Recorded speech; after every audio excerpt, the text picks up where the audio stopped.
வெகு நாட்களாக வெளியூரில் இருந்த தெனாலிராமன் தலைநகர் அம்பிக்கு திரும்பினான். அவன் ஊருக்குள் நுழையும் போது மக்கள் ஆங்காங்கே கூடி கூடி பேசுவதை கண்டான். காரணம் தெரியாமல் திகைத்தபடியே தன் இல்லத்துக்குள் நுழைந்தான்.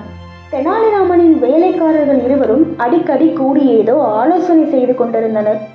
ஊருக்குள் வந்தபோது மக்கள் கூடி நின்று பேசுவதை பார்த்த தெனாலிராமன் தன் வேலைக்காரர்களும் அதே போல் சிந்தித்துக் கொண்டிருக்கிறார்கள் என யோசித்தான். காரணம் கண்டுபிடிக்க முடியாததால் தன் வேலைக்காரர் குழு ஒருவனை அழைத்தான்.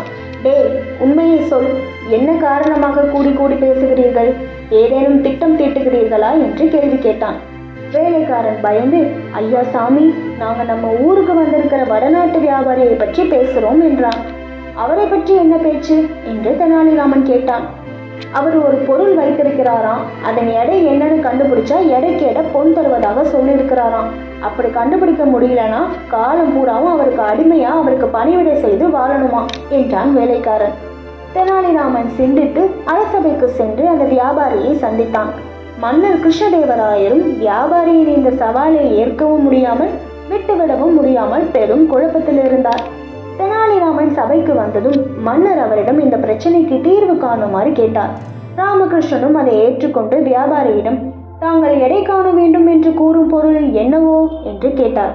வியாபாரி மிகுந்த கர்வத்துடன், நான் ஜெயித்தால் நீ எமக்கு அடிமை, ஆனால் நீ ஜெயித்தால் எடைக்கேடு பொன் தருவேன் என்றான். உங்கள் நிபந்தனையை நான் ஒப்புக்கொள்கிறேன் என்று தெனாலிராமன் கூற, நானும் ஒப்புக்கொள்கிறேன் என்று வியாபாரியும் கூறினான். எந்த பொருளுக்கு எடை சொல்ல வேண்டும் சொல்லுங்கள் என்றான் ராமகிருஷ்ணன்.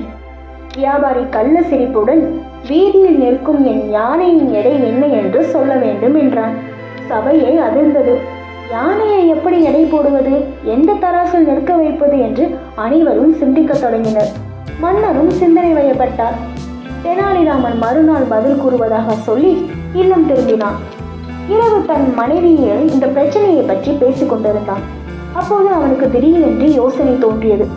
மறுநாள் பொழுது விழித்ததும் வியாபாரியிடம் யானையின் எடையை கூறுவதாக கூறி அழைத்தான்.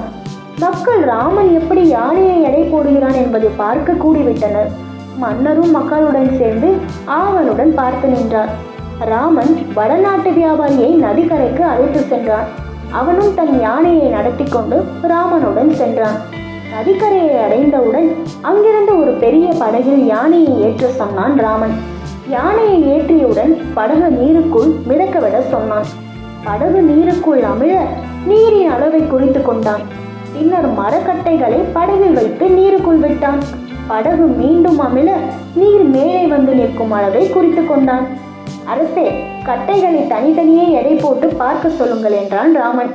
மன்னர் கிருஷ்ணதேவராயர் மிகுந்த மகிழ்ச்சி அடைந்தார். வியாபாரியை பார்த்து, ஐயா, நீங்கள் கேட்ட கேள்விக்கு எங்கள் ராமன் சரியான விடை தந்து விட்டான். அவனிடம் சொன்னது போல் பரிசை தருவதுதான் நியாயம் என்று கூறியவுடன் வியாபாரி தலை குனிந்து ஒப்புக்கொண்டான். ஆனால் இடைமறைத்த ராமன், மகாராஜா பொறுங்கள், வியாபாரியை பார்த்து கூறினான். ஐயா வியாபாரியே, நான் வெற்றி பெற்றால் தாங்கள் என்ன தருவதாக கூறினீர்கள்? எடைக்கு எடை பொன் தருவதாக கூறினேன் என்றான் வியாபாரி. அது சரி, யாருடைய எடைக்கு எடை என்று நீங்கள் சரியாக சொல்லவில்லையே. எடையை பார்த்து சொன்னவரின் எடைக்கா அல்லது யானையின் எடைக்கா என்றான் ராமன். இது கேட்ட வியாபாரி மயங்கி சரிந்தான். யானையின் எடைக்கு எடை பொண்ணுக்கு அவன் எங்கே போவான்? எனவே அவனை சிறையில் அடைக்குமாறு மன்னர் கட்டளையிட்டார். பல நாடுகளில் மக்களை அடிமைப்படுத்தி சிறுமைப்படுத்திய வியாபாரிக்கு சரியான தண்டனை தான் அது என்று மன்னர் தீர்ப்பளித்தார். ராமனுக்கு பெரும் பொன்னை பரிசாக கொடுத்து வாழ்த்தினார். வல்லவனுக்கு வல்லவன் வையகத்தில் உண்டு என்பதை நிரூபித்த தெனாலிராமனை மக்கள் அனைவரும் பாராட்டி மகிழ்ந்தனர். இது மாதிரி புத்திசாலித்தனமா தெனாலிராமன் வேற என்ன பண்ணாருன்னு நீங்க தெரிஞ்சுக்கணும்னா மறக்காம ரேடியோ டாக்கீஸ் சேனலை சப்ஸ்கிரைப் பண்ணுங்க. உங்களுக்கு பிடிச்சிருந்துச்சுன்னா லைக் பண்ணுங்க.